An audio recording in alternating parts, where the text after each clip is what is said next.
So this is Tony. And I'm Kyle. We're here to go over a little bit about leasing, some of the fundamentals, kind of a 101 class. I noticed that a lot of people a little bit uninformed on leasing in our day-to-day with the general public. So we want to go over and give everybody just a good understanding of some of the benefits of leasing. So how does the lease work? Basically, the manufacturer, they're going to pick a residual value for the vehicle that you decide to go with, and that residual value is going to be based on how many miles you drive it over a certain length of time, usually being 3 years. So they'll pick a value on your vehicle after 3 years with around 36,000 miles on it, because the average consumer drives about 12,000 miles a year, and they're going to put a value on that vehicle that's locked in place, so you're going to know what that vehicle is going to be worth at the end of your lease. Kyle, one of the things that comes up quite a bit is how long can somebody lease a vehicle? Do you have to have it for 3 years? There's other options too. You can do a 2-year lease if you decide, but most people benefit just from doing a 3-year lease. It seems to work the best. Sure. I think right now the statistics, people are getting in and out of their vehicles about every 3 to 4 years, so it falls in really in line with that. Yeah, exactly. Even if somebody chooses to purchase the vehicle, buy it outright, they end up trading it, after 3 or 4 years of ownership. So sure. One of the things that people often come in and ask, they don't know a lot about leasing. They say, well, who should lease a vehicle? Kyle, do you want to talk a little bit about who should, in fact, lease a vehicle? Yeah, absolutely. In my opinion, I think everybody should have a vehicle. One thing that comes up a lot is the miles that the consumer puts on. You can set up a lease, whatever works best for you. If you drive, real low miles every year, you can set it up for, say, 10,000 miles a year. If you put on a lot of miles like I do in my lease, I have my lease set up for 15,000 miles a year. So you can go up and above that too. And the great news is that however many miles you plan on driving, that's going to have an effect on the residual value we talked about earlier. Or obviously, if you drive less miles, the vehicle is going to be worth more at the end, or if you put on more miles, they adjust that. So everyone's worried about mileage when it comes to leases, but they set it up for the consumer on your driving habits, and so you're only paying for the portion of the vehicle that you use. Perfect. So they accommodate for all of that, and more miles can be built in, like you said. Of course, living up here in the Northwoods country of northern Wisconsin, everything takes a little bit further to get to, but great news, you can build your miles out. You are protected against that. Yep, absolutely. And one more point on that too. When you buy a vehicle, let's say you buy it, you own it, that vehicle depreciates every mile that you put on it, about 50 cents per mile. Is that right? Yeah. On a lease, it's less than that. It's actually about half. That vehicle depreciates about a quarter, or 25 cents per mile that you put on. So people are like, oh, I put on way too many miles. Well, if you put on a lot of miles, you can't afford not to lease at that point. Absolutely. So again, one of the benefits to a lease can actually be the shortened ownership length. Again, paying for the portion of the vehicle that you actually use. So that 36-month term, again, most people are in and out of their vehicles about every 3 to 4 years. With that, what happens is most individuals never end up actually paying off the full amount of their loan for the vehicle, the full financed amount. If they purchase it. If they purchase the vehicle. Mm-hmm. And leasing really kind of helps protect you against that. So at the end of your lease experience, you don't have to worry about things like owing more than what the car is actually valued at. The lease protects you against that sort of thing. Right. If you buy a $50,000 vehicle and you take a loan out for 5-6 years and you go to trade it within 3 to 4 years, you're going to owe a lot more on that vehicle than what the vehicle's worth. So we hear a lot of reasons from our consumers on why they don't want to lease, or why they think the lease isn't best for their situations. One of the most common ones we hear is that, well, I don't own the vehicle. Right. And once again, kind of going back, I keep going back to this, but if you're in and out of a vehicle every 3 to 4 years, you never pay the vehicle off in full. You still owe a financed amount on it. You have a lien on the vehicle. Who actually owns the vehicle? Right, the title's at the bank. Exactly. The bank owns the vehicle until you pay off every last red cent. So one of the things that's nice about the leasing experience is that you really get all the benefits of ownership and none of the exposures as well. You don't have to worry about, again, owing more than what the vehicle might be worth when you're ready to get out of it. So as far as owning the vehicle and who actually owns it, really you're just paying for the portion that you use. And also, let's say you bring up, most people when they purchase a vehicle, they take a loan out for 5 to 6 years. In a lease, you're owning that vehicle the best part of its life, brand new to about 36, maybe 45,000 miles.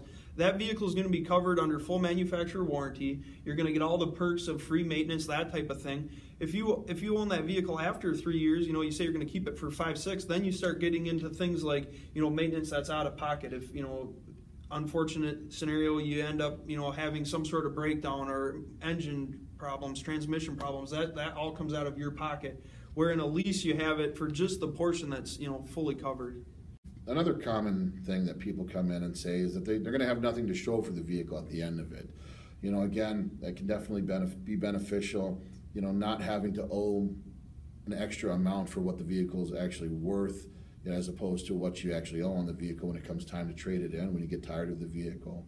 Or, heaven forbid, if there's an accident and the vehicle has to be totaled, most leases are built with gap protection, the guaranteed asset protection.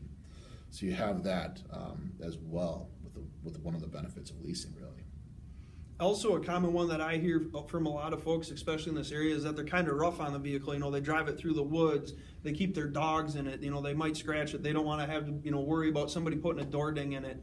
And that stuff is true. But with leases, there's a lot of great protections that you can put on the vehicle that protect against scratches. They allow for dents, even interior clean. There's windshield protections that you can get on them and truly cover that vehicle fully. And the true cost of ownership is significantly less than if you were to buy that vehicle. Absolutely. And even when turning a vehicle in for a lease, there is a little bit of forgiveness that the manufacturer does allow for. They expect a few door dings, they expect a scratch or two. So for a lot of people, a lot of that stuff, that everyday use, does get forgiven. So some people that are looking to start off a lease, they have a trade-in, and they have positive equity in that vehicle, meaning that their vehicle is worth more than what they owe on it. Let's say $10,000. So you have a couple options there. You can take all that money. So let's say your vehicle is worth $20,000, you owe $10,000 on it. We can give you a check for that $10,000. We'll pay off your vehicle, give you a check for $10,000. Or you can take some of that money and put it towards a down payment on your lease. So let's say you want to put $2,000 down, bring that payment down just a little bit. We'd write you a check for $8,000. So you're not missing out anything on your trade-in value there. You're actually benefiting from it. Absolutely. And you can actually get that lease payment exactly where you want it to be and still get some money back if you're in a positive position with a trade-in vehicle. So what are the options at the end of the lease? So some of the great things about the leasing experience is the options at the end. So if you finance a vehicle, you get one choice. You get one option to pay for the entire vehicle, to live out the life of the lease, to live out the life of the financing rather, and then to pay it off. You own the vehicle, that's it. With leasing, you really get 4 different things that you can go through. So option 1, you love the vehicle, you can't bear to part with it, it's been the best driving experience of your life. You know exactly what the amount is at the end of your lease, what that residual amount is that you're going to owe for the vehicle that you can buy the vehicle for at the end of the lease. Right, which you know that value from day one. Before you even sign the paperwork, you know what you can buy that vehicle for at the end of the term. So the second option that most people have is, you know what, I enjoyed the lease experience, but going forward, I just really don't want to do anything else with it. I like the car, but not enough to buy it. I think I'm just kind of done with vehicles for a while. Turn the keys in, walk away. You don't have to worry about it. No matter what the value is on that vehicle. If let's just throw a number out there, we decide that the residual value in your vehicle is going to be $25,000 at the end of your lease. With things changing, the market changing, could be gas prices, it could affect the value of that vehicle. Let's say it's worth now it's $20,000. So what can you do there? Well, that's one of the nice things too, is you're actually protected against that. Again, with the manufacturer setting that closed residual value, that extra $5,000 hit, that goes right back to the manufacturer, nothing out of your pockets. You are insulated against those market forces. Awesome. So you can just turn the keys in, walk away. The other thing that you have the option for is actually trading the vehicle in.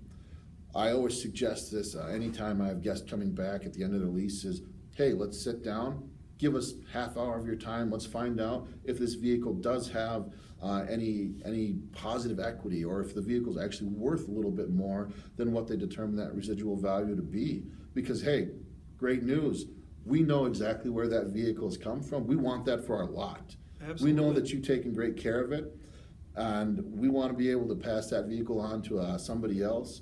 Also, why not see if there's a little bit of trade value there? You know, put that towards your next lease, put that towards your next vehicle purchase. So the value of the vehicle could exceed the predetermined amount that, you know, the residual value of what they said it's going to be worth.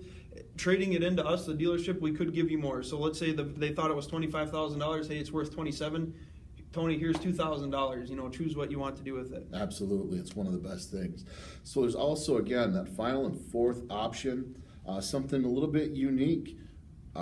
If you do the market research yourself, you find out, hey, this truck I bought, the residual value was going to be $28,000. It's actually worth about $32,000. You can actually sell your lease on your own. You can sell the vehicle outright. Yep. Give GM or Toyota their $28,000 back, and then you profit, you know, the rest. Absolutely. I've heard a story or two like that in my day.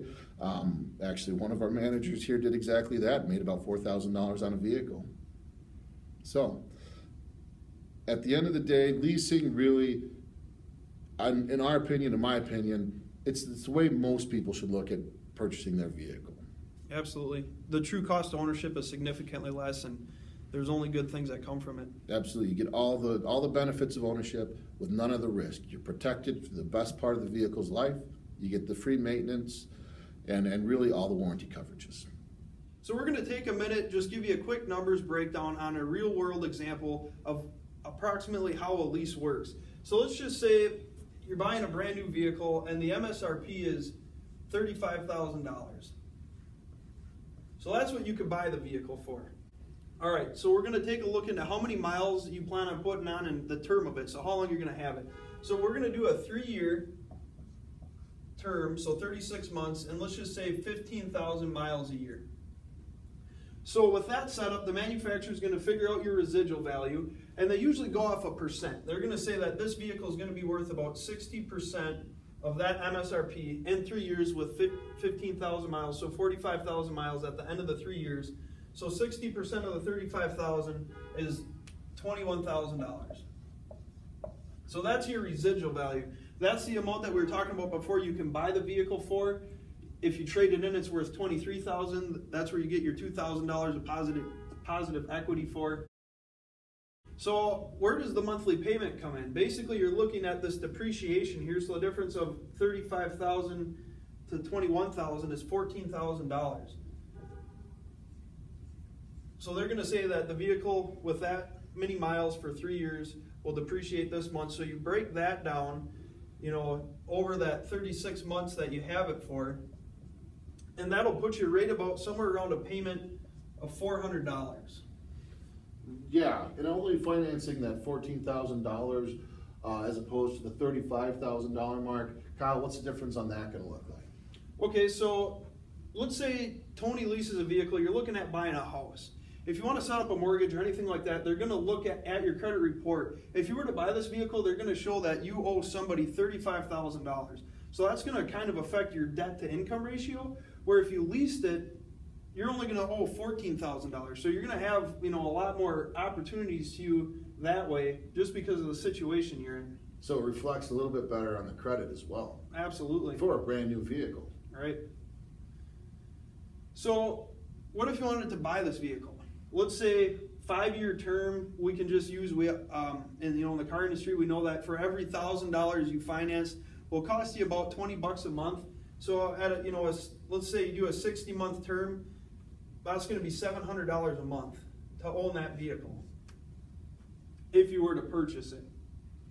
And again, at the end of those 36 months, you're out of warranty, so you still have 24 months of the vehicle and payments, but you don't have any of that protection for that comprehensive kind of bumper-to-bumper warranty as well. Right. And you have to pay this off. I mean, you have to pay the $35,000 to get that title in hand. Absolutely. Now, that's going to be 5 years down the road. You know, the vehicle's going to have maybe 100,000 miles on it. You're going to be looking to get a new one. So, you know, in this situation, after 5 years, you could have leased 2 vehicles, keeping your payment for $400 a month, you just owned a vehicle for 6 years, as opposed to over here where you're paying $700 a month for the same vehicle. Absolutely. And the entire time you own this one, you're protected. So over here, after 3 years, your comprehensive warranty goes away after 3 years. So you're going to own that vehicle for an additional 3 years, where we were talking about earlier, any maintenance, any breakdowns, anything like that comes out of pocket. Absolutely.